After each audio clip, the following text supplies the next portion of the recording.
Hello and welcome guys. दोस्तों आज के इस पर्टिकुलर वीडियो में हम बात करने वाले हैं एक्सएनएस फॉरेक्स ब्रोकर के बारे में, क्योंकि काफ़ी सारे लोगों का ये एक कन्फ्यूज़न रहता है कि एक्सएनएस को यूज़ करना सेफ़ रहेगा या नहीं रहेगा। इसके साथ में एक्सएनएस पे जो चार्जेस लगते हैं, एक्सएनएस किस तरीके से आपको एक्स्ट्रा हेल्प कर सकता है कंपेयर टू अदर ब्रोकर्स, इस बारे में भी हम बात करने वाले हैं। तो कंप्लीट जानकारी आज के इस वीडियो में हम बात करने वाले हैं, कंप्लीट इनके फीचर्स के बारे में कि क्या इन्हें यूज़ करना चाहिए, यूज़ करना सही है या नहीं सही है, और किस तरीके से ये अदर ब्रोकर से बेटर है या फिर बेकार है। तो चलिए वीडियो को स्टार्ट करते हैं। तो सबसे पहले हम आ जाते हैं अपनी लैपटॉप की स्क्रीन पे, एंड यहाँ पर आप देख सकते हैं कि हमने जो अपना अकाउंट है वो लॉगिन कर लिया है। यहाँ पे बहुत छोटा सा एक अमाउंट भी पड़ा हुआ है, बट आप उस पर ध्यान मत दो। हम इस वाले अकाउंट को जो है मैनुअली वीडियोस बनाने के लिए यूज़ करते हैं। तो कई बार यहाँ पे डिपॉजिट विड्रॉल का जो ट्रांजैक्शन है वो वीडियोस में दिखाने के लिए करना होता है। मेन अकाउंट में ये यूज़ इसलिए नहीं करता हूँ क्योंकि कई बार पासवर्ड हो गए, अकाउंट नंबर हो गए, ये सारी चीज़ें जो है वो शो हो जाती हैं, एंड वीडियो में हाइड करने के लिए फिर बहुत ज़्यादा जो है पोस्ट प्रोडक्शन काम करना पड़ता है, तो वो मैं नहीं करता हूँ। अब हम आ जाते हैं एक्सएनएस के पैनल पे। तो कुछ इस तरीके से जो एरिया है आपको ये देखने के लिए मिलता है, एंड इसको आप पर्सनल एरिया बोलते हो, ठीक है। तो यहाँ पे हमने इसको लॉगिन कर लिया है। लेफ्ट साइड में आपको ये सारे ऑप्शंस देखने के लिए मिल जाते हैं। तो सबसे पहले माई अकाउंट की बात करें तो माई अकाउंट में आपको यहाँ पे रियल अकाउंट्स देखने के लिए मिलेंगे, डेमो अकाउंट्स देखने के लिए मिलेंगे, एंड आर्चीव अकाउंट जो है वो देखने के लिए मिल जाते हैं। तो डेमो अकाउंट अगर आपके यहाँ पे नहीं है तो आप यहाँ से एक ओपन डेमो अकाउंट भी कर सकते हो। डेमो अकाउंट आप हर तरीके से कर सकते हो। अब यहाँ पर मैं सबसे पहले बात कर लेते हैं अकाउंट टाइप्स की। तो डेमो अकाउंट तो आप ओपन कर सकते हो, कोई दिक्कत नहीं। हाँ, एक्सएनएस ब्रोकर इंपॉर्टेंट है, तो किन किन फीचर्स की बात करेंगे, डिपॉजिट, विड्रॉल, एंड यहाँ पे जब आप अकाउंट पे ट्रेड लगाते हो, मतलब इस ब्रोकर पे कोई भी फॉरेक्स ट्रेड लगाते हो, तो आपको चार्जेस क्या क्या पे करने पड़ते हैं, ठीक है। तो चार्जेस जो आपको लगते हैं वो अलग अलग अकाउंट मॉडल के हिसाब से लगते हैं।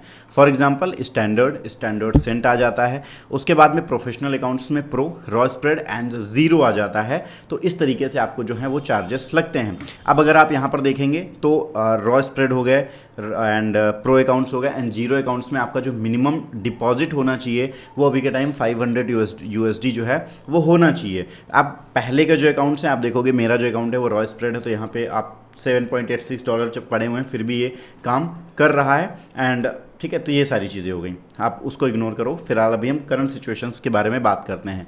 स्टैंडर्ड क्या होते हैं, low minimum deposit with no commission made for all traders, ठीक है। अब इसका यहाँ पे मतलब क्या हो गया, कमीशन अगर आप देखोगे 0 है, मिनिमम डिपॉजिट 10 है, तो आप कहोगे यार इससे अच्छी क्या बात हो सकती है, मतलब बहुत अच्छी बात हो गई।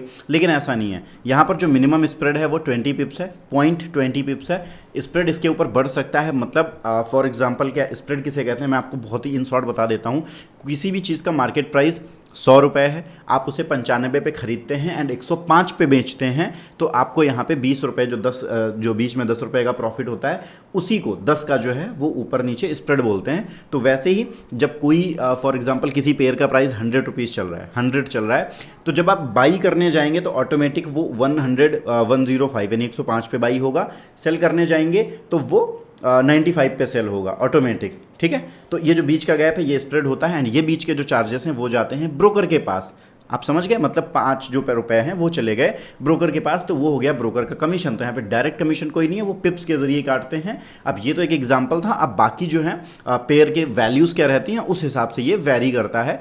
बहुत ज़्यादा तो नहीं लगता है, लेकिन जब आप बहुत बड़े ट्रेड्स प्लेस करते हैं तो ये चीज़ें मैटर करती हैं। छोटी ट्रेड्स में ये चीज़ें मैटर नहीं करती हैं, और अगर आप पॉइंट्स में प्रॉफिट लेते हैं तो आपके लिए ज़रूर ये चीज़ें मैटर करेंगी। तो ये चीज़ें आपको बहुत सोच समझ के करनी है। इस पे वैसे हम आगे भी अलग स्पेशल वीडियोस बनाने वाले हैं जिसमें हम आपको इस पे मास्टर कर देंगे। फिर आ जाता है एक स्टैंडर्ड सेंट। तो यहाँ पे आपको जो स्मॉलर लॉट्स देखने के लिए मिल जाते हैं, लोअर रिस्क है एंड ग्रेट फॉर प्रैक्टिसिंग है। तो यहाँ पे जो आपको अमाउंट देखने के लिए मिलता है वो सेंट्स में देखने के लिए मिलता है। अब इसका मतलब क्या है वो मैं आपको अकाउंट बना के ही दिखा दूंगा। फिलहाल यहाँ पर आप ये मत समझो और ये अकाउंट पर आप मत जाओ, ठीक है। आपको अगर बिल्कुल लो से करना है आप स्टैंडर्ड अकाउंट से ट्राई करो। लेकिन अगर आप यहाँ पे करना चाहते हैं कि आप कोई कमीशन देना चाहते हैं, एक फ़िक्स कमीशन हो जाए, एंड बाकी का जो मेरा वो है मतलब जो आपका स्प्रेड है वो ना पड़े, तो उसके लिए आप रॉ स्प्रेड अकाउंट यूज़ कर सकते हैं। रॉ स्प्रेड अकाउंट जो है वो बेस्ट होते हैं, बेस्ट नहीं अच्छे होते हैं। यहाँ पे जो स्प्रेड स्टार्ट होता है वो 0.0, मतलब कोई स्प्रेड नहीं होगा। 100 रुपये की चीज़ को आप 100 रुपये पे खरीद सकते हो, 100 रुपये पे बेच सकते हो।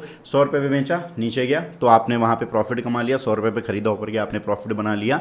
एंड यहाँ पर आपको जो फिक्स है 3.50 USD पर लॉट, मतलब एक लॉट पे आपको 3.50 USD फिक्स पड़ेगा। जब आप 0.001 की ट्रेड लगाओगे तो उसी हिसाब से वो चीज़ कट के लगेगी, तो आप परेशान मत होना, ठीक है। तो ये यहाँ पे अभी के टाइम बेस्ट रहता है, बट उसके लिए आपके पास 500 मिनिमम होने चाहिए। बट यहाँ पे जो स्टैंडर्ड अकाउंट है वो भी बेस्ट है, आप रॉ स्प्रेड भी बना सकते हो, कई बार कम होता है फिर भी ये चीज़ें जो हैं काम कर सकती हैं। तो अकाउंट टाइप में भी आप ये समझ गए होंगे। अब हम आ जाते हैं डिपॉजिट में। तो डिपॉजिट में यहाँ पर अगर आप देखेंगे तो आपको ERC20 TRC20 के साथ UPI ID भी ऑप्शन देखने के लिए मिल जाती है। तो ये तीनों हैं, एंड साथ में आपको UPI QR, लेकिन UPI QR में आपको मिनिमम $100 है वो डिपॉजिट करना होगा। UPI ID से भी आपको मिनिमम $100, लेकिन ERC20 एंड TRC20 मतलब बाइनेंस के जरिए अगर आप चाहो या किसी और ऐप के जरिए जो ERC20 TRC20 चेन्स को सपोर्ट करता हो, वहाँ से अगर आप पेमेंट करते हो तो मिनिमम $10 का भी आप पेमेंट कर सकते हो। तो पेमेंट डिपॉजिट की तो फिलहाल कोई भी प्रॉब्लम यहाँ पर देखने के लिए नहीं मिलती है। अब हम चलते हैं विड्रॉल हमें किन किन चीज़ों से देखने के लिए मिलते हैं। तो सबसे पहला ऑप्शन ही आ जाता है ऑनलाइन बैंक, यानी कि सीधे आपके बैंक अकाउंट में विड्रॉल। तो इससे बेहतरीन चीज़ कोई हो नहीं सकती है।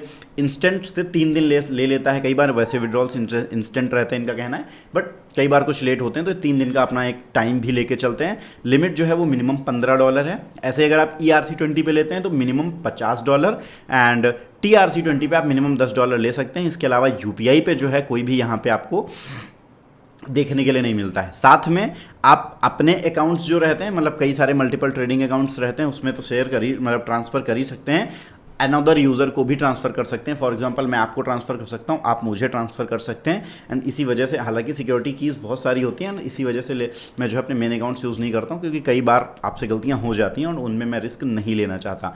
तो कुल मिला के deposit, withdrawal and account types यानी कि जो कमीशंस की बात है, उनमें कोई भी प्रॉब्लम इस ब्रोकर में नज़र नहीं आती है। इसके साथ में ये ब्रोकर इंडिया में पिछले 10-15 साल से एक्टिव है, मिनिमम मुझे 10 ईयर्स पता है, तो कोई भी प्रॉब्लम नहीं है, आप यूज़ कर सकते हैं इस ब्रोकर को। बहुत ही बेहतरीन ब्रोकर है, बहुत ही बेहतरीन रिजल्ट जो हैं वो आपको देखने के लिए मिलते हैं। बट मैं आपको यही सलाह दूंगा कि बहुत ज़्यादा डिपॉजिट के ट्रांजेक्शन्स मत कीजिए, बहुत ज़्यादा विड्रॉल के ट्रांजेक्शन्स मत कीजिए। महीने में मिनिमम मैक्सिमम 1 या 2 बार विड्रॉल लीजिए, और महीने में मैक्सिमम 1 या 2 बार ही डिपॉजिट कीजिए। बहुत ज़्यादा ट्रांजेक्शन आपके लिए सही नहीं हो। हाँ, विड्रॉल में आपको खास तौर पर ध्यान देना है, ऐसा नहीं कि रोज़ आप विड्रॉल ले रहे हैं, आपको महीने में 1 या 2 विड्रॉल लेने हैं, और साथ में कोशिश ये भी करनी है कि बहुत बड़े अमाउंट का जो है वो विड्रॉल भी नहीं लेना है। हाँ, अगर आपके अकाउंट में आपको प्रॉफिट होता है तो आप ऐसे कर सकते हो कि आप अलग अलग फैमिली मेंबर्स के अकाउंट बना सकते हैं, एंड अपने एक अकाउंट में आप प्रॉफिट करते हैं, फिर आपको जब विड्रॉल लेना है तो आपने एक अकाउंट से दूसरे अकाउंट में पैसा कुछ ट्रांसफ़र कर दिया, एंड फिर बैंक अकाउंट में विड्रॉल ले लिया। एंड आप ये चीज़ फिर ऐसे भी कर सकते हैं कि 2 महीने में किसी एक अकाउंट पर विड्रॉल ले रहे हैं। तो ये सारी चीज़ों का आपको ध्यान रखना है, क्योंकि इंडिया में जो फॉरेक्स ट्रेडिंग है वो ग्रे मार्केट के अंडर आती है। तो ये सारी चीज़ें आपको बहुत ही ध्यान से चलनी है। उम्मीद करूंगा आप लोगों को ये जो वीडियो पसंद आया होगा। मैंने जो टिप्स एंड ट्रिक्स एंड साथ में और भी चीज़ें बताई हैं वो पसंद आई होगी। अगर वीडियो पसंद आए तो वीडियो को लाइक करें, चैनल को सब्सक्राइब करें। साथ में अगर आपको कोई दिक्कत है तो आप हमें कमेंट बॉक्स में ज़रूर बताएं।